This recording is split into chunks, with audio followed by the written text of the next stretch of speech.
আল্লাহ রাব্বুল আলামিন বলেন, ইয়া আইয়ুহাল্লাযীনা আমানু কুতিবা আলাইকুমুস সিয়াম। হে ঈমানদারগণ, আমানু কুতিবা আলাইকুমুস সিয়াম, হে ঈমানদারগণ, তোমাদের উপর আমি আল্লাহ তাআলা পবিত্র মাহে রমজানের রোজাকে ফরজ করে দিয়েছি। সুবহানাল্লাহ। ইয়া আইয়ুহাল্লাযীনা আমানু কুতিবা আলাইকুমুস সিয়াম কামা কুতিবা আলাল্লাযীনা মিন ক্বাবলিকুম লাআল্লাকুম তাত্তাকুন। আল্লাহ বলে, ও ঈমানদারেরা, আমি আল্লাহ পাক তোমাদের উপর রোজাকে, মাহে রমজানের রোজাকে ফরজ করে দিয়েছি। মাহে রমজানের রোজাকে ফরজ করে দিয়েছি।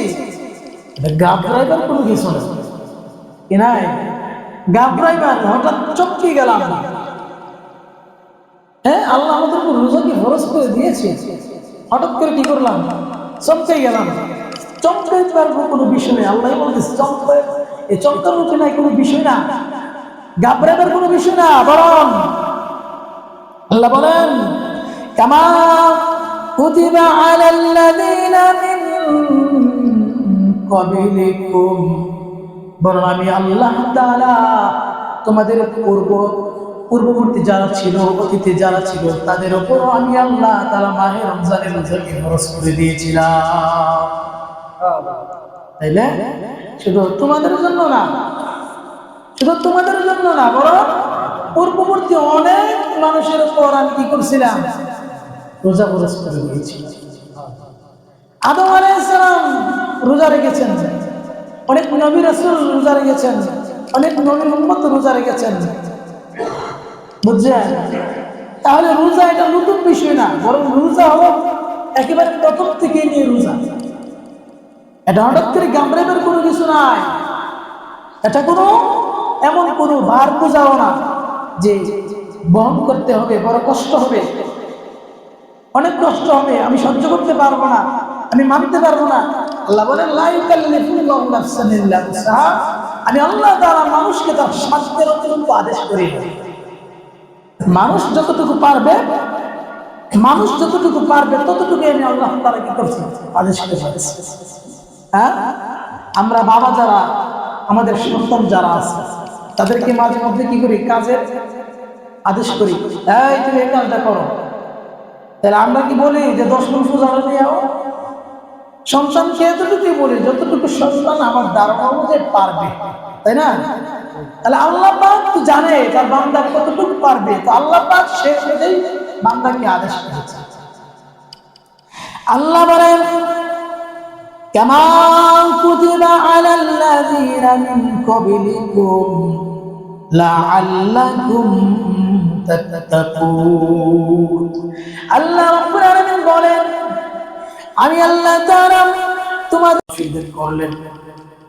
সেই মহান রব্বুল আলামিনের দরবারে কালিমাতুশ শুকর আদায় করি, আলহামদুলিল্লাহ। আজকে শাবান মাসের শেষ জুমা, এরপরে আমাদের মাঝে কাঙ্ক্ষিত সেই মাস, যে মাসের অপেক্ষায় মুসলমান সবসময় থাকে, যে মাসের আনন্দ প্রত্যেকটা মুমিনের অন্তরে সবসময় গাইথা রাখে, সেই পবিত্র মাস মাহে রমজান। সেই মাহে রমজান আমাদের সম্মুখে আসবে অতি নিকটে। সম্মানিত ব্যক্তি আসলে সম্মানিত ব্যক্তির কদর করতে হয়। কি করতে হয়? কদর করতে হয়। আপনার বাড়িতে একজন মানুষ আসলো, সম্মানিত ব্যক্তি, তাকে যদি আপনি কদর না করেন তাহলে কিন্তু হইল না। আপনি মেজবান হিসাবে মেহমানের কদর করা, এটা আপনার উপর দায়িত্ব। এই 12টা মাসের মধ্যে মাহে রমজান, এটা হলো আল্লাহ বলেন এই মাসটা হলো আমার মাস, রসুল বলেন শাবান আমার মাস, রমজান আল্লাহর মাস। তাইলে এই রমজান আসবে, রমজান আসবে আসবে আসবে বলে গণনা করতে করতে আজকে এই রমজান চলে আসতেছে। রমজান চলে আসবে, রমজান চলে আসাটা বড় নয়, বরং আসার পরে আমাদের করণীয় কি সেটা দরকার। রমজান আসলো, আইসে ফেলে দেব, আর আমি যেমন আছি তেমনই থাকবো, তাহলে রমজানের কদর করলাম না, বরং নিজের কি করলাম, ক্ষতি করলাম। কারণ রমজান এমন একটা মাস, যেই রমজানের এই মাসটা মানুষের গুনাহকে জ্বালিয়ে দিয়ে মিটিয়ে দিয়ে। রমজানের অনেকগুলো অর্থ বই, অনেকগুলো অর্থ বহন করে রমজান। আর এই রমজানের আরেকটা অর্থ হলো, আবেদনিক যে অর্থটা সেটা হলো বিরত থাকা। কি থাকা? বিরত থাকা। পরিভাষায় বলা হয় ওয়াতারকুল আকলি ওয়াশুরবি ওয়াল জিমাই মিনাস সুবহি ইলাল গুরুবি মিন নিয়াতিন মিন আহলিহি। পরিভাষায় বলা হয়, এই রমজানের পরিভাষায় বলা হয় যে সুবহ সাদেক থেকে নিয়ে সূর্যাস্ত পর্যন্ত সকল পানাহার থেকে এবং স্ত্রী একান্ত সাক্ষাৎ থেকে বিরত থাকার নামই হলো রমজান। এটা হলো পারিভাষিক অর্থ। তাহলে এই রমজান আমাদের মাঝে চলে আসবে, আসতেছে। মাহে রমজানের কদর করা, এমনকি এই মাহে রমজান একটা পুরস্কারের মাস। কিসের মাস? পুরস্কারের মাস। সারা বছর আমরা আমল করি, ইবাদত করি। একটা মানুষ তার মালিকের কাছে, মালিকের বাড়িতে, মালিকের দোকানে, মালিকের অফিসে চাকরি করে, সেখানে ডিউটি করে, দিন শেষে বছরে একটা কি পায়, আলাদা মুনাফা পায়, হাদিয়া তুফা পায়, মালিক খুশি হয়ে দেন।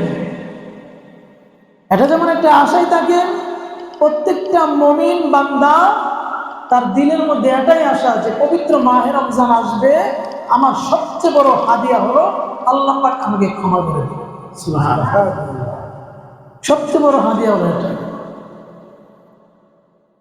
এই জন্য মাহে রমজানের কদর করা, আমার বাচ্চাগুলোকে, আমার ছেলেগুলোকে, আমার সন্তানদেরকে মাহে রমজান সম্পর্কে ধারণা দেওয়া, বুঝানো।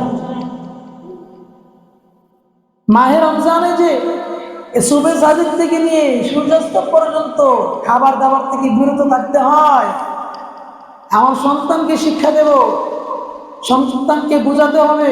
শুধু এমনি মুখে বললে হবে না, বরং নিজে রোজা রাখতে হইব। হ্যাঁ, নিজে রোজা রাখতে হইব না। আমি পেট করে খাইলাম, সন্তানকে বোঝাই দিব বাবে কো কি বাবিদ্য মানে না। হ্যাঁ, তো এই মাহে রমজান নিজের সন্তানকে, এমন মানুষ আছে, আমি দেখছি এমন মানুষ আছে 20 বছর সন্তানের বয়স, 20 বছর, ছেলেকে ডাক দেয় না, ঘুম থেকে তুলে না, ছেলের স্বাস্থ্যটা কি হয়ে যাবে, নষ্ট হয়ে যাবে।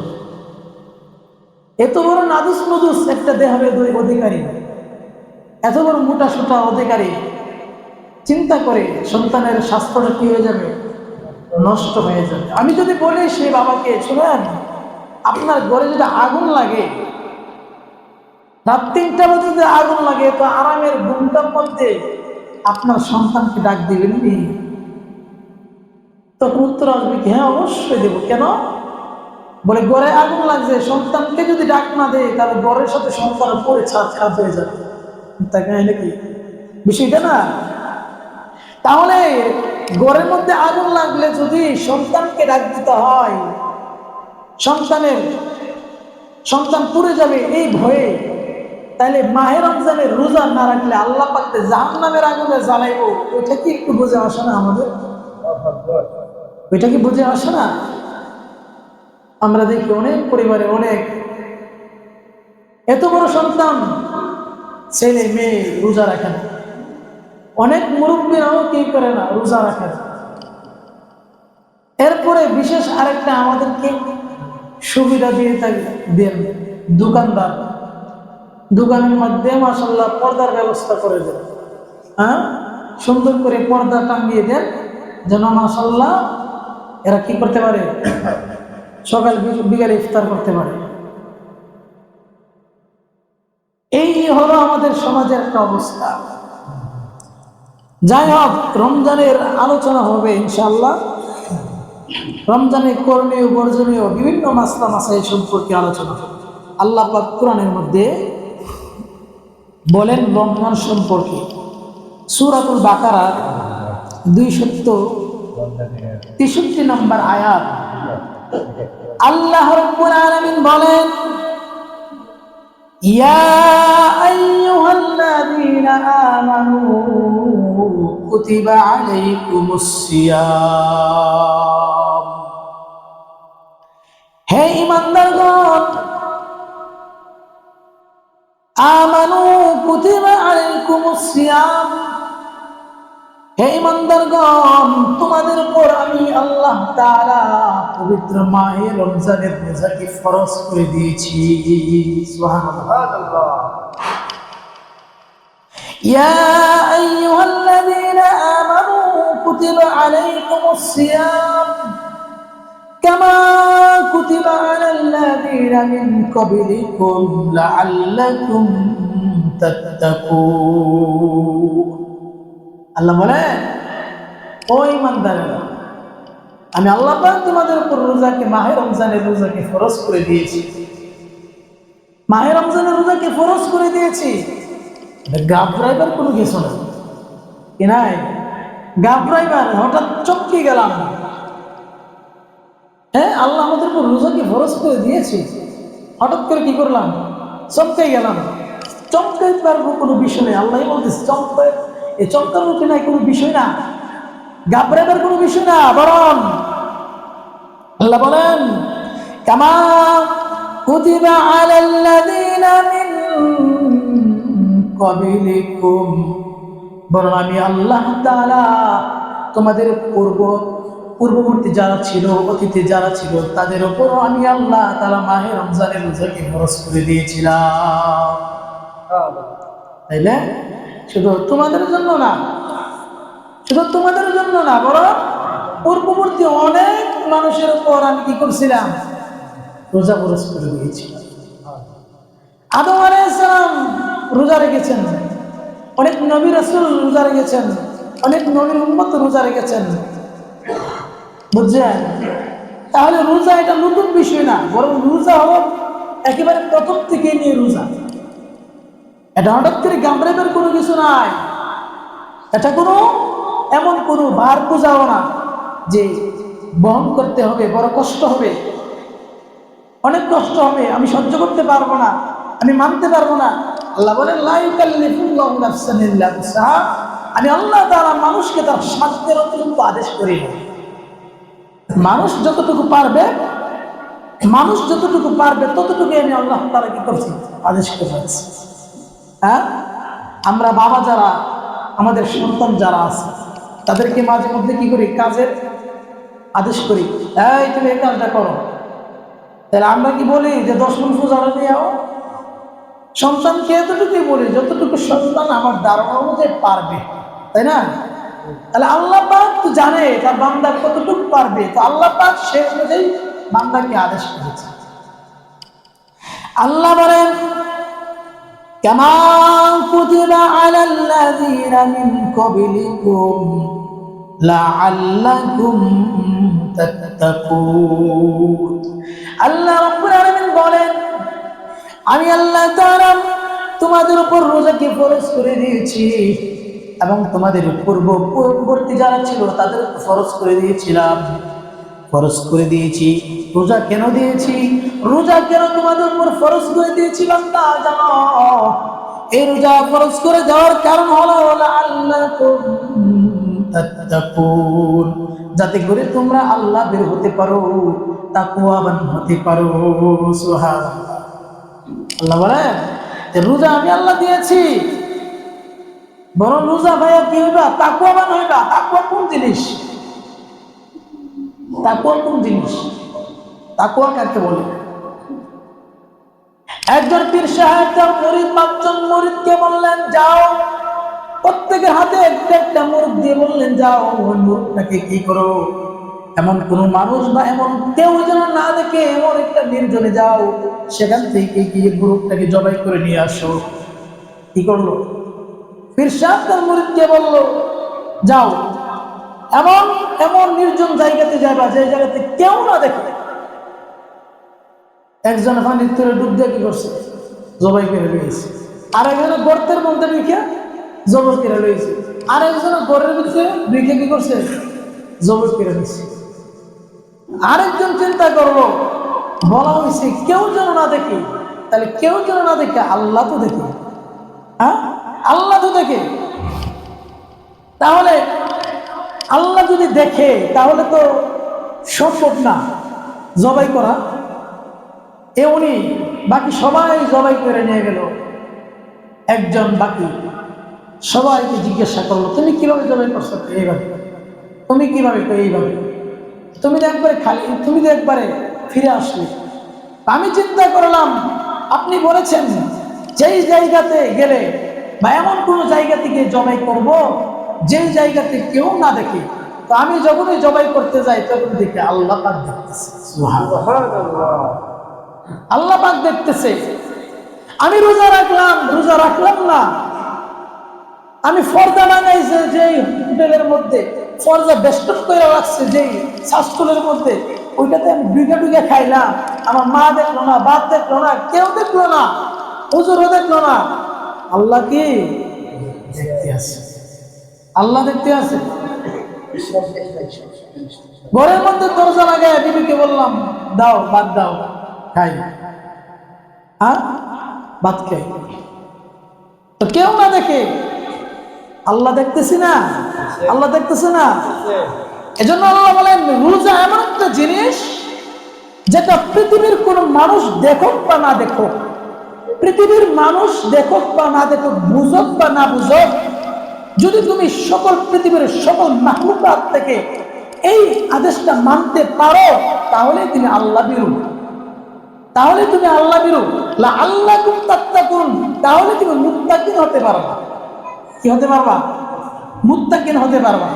কারণ এই আদেশ না মানলে মুত্তাকিন হওয়া কি সম্ভব না? মুত্তাকিন হওয়া সম্ভব না। কারণ আমি কি করলাম, আমি মনে করলাম, আমি বলেন আপনি বলেন রোজা রাখলাম, মানুষের সামনে খাই না, মানুষের সামনে খাই না, মানুষ দেখলে মুখটা উগাই রাখি। আছে না এমন? মানুষ দেখলে মুখটা শুকাই রাখি, মনে হচ্ছে 3 দিন ধরে রোজা রাখছে, এমন অবস্থা। অথচ কেন আগে খাইয়েছি, পেট ভরে খাইয়েছি। এমন যেন না হয়, এমন যেন না। আমাদের ছোট ছোট বাচ্চাদেরকে 7 বছর 8 বছর বাচ্চাদেরকে কি করা, এই তালিম দেওয়া, মাহে রমজানের এই রোজার তালিম দেওয়া, ঠিক আছে, তালিম দেওয়া যে তোমরা রোজা রাখো। অনেক সন্তান আছে রোজা রাখার চেষ্টা করে, কিন্তু মা বাবা কি করে না, রোজা রাখতে দেয় না। এমন সন্তান যারা হাসরের ময়দানে যাবে, আল্লাহ তাআলা বলবেন তুমি রোজা রাখো না কেন? কেউ, আমি তো রাখতে চেষ্টা করেছিলাম, আমার আব্বা দেয় নাই, আমার আম্মা দেয় নাই, আমার শরীরটা ভেঙে যাবে, আমার শরীরটা কি হয়ে যাবে, নষ্ট হয়ে যাবে, এই জন্য মা বাবা দেয় নাই। আল্লাহ বলেন ঠিক আছে জাহান্নামের আগুনে যাও, তবে মা বাবার বুকের উপর পাড়া দিয়ে জাহান্নামের আগুনে যাও, সাথে বাবাও যাও। এই জন্য এমন কাজ না করি, সন্তানকে আদেশ করা, সন্তানকে রোজার ব্যাপারে সচেতন করা, সন্তানকে রোজা রাখতে উদ্বুদ্ধ করা, আদেশ করা, নামাজি বানানো। এই মাহে রমজানের পবিত্রতা আল্লাহ পাক আমাকে আপনাকে আমাদের সকলকে এই পবিত্রতা অর্জন করবার তৌফিক দান করুক। সকলে বলি আমিন।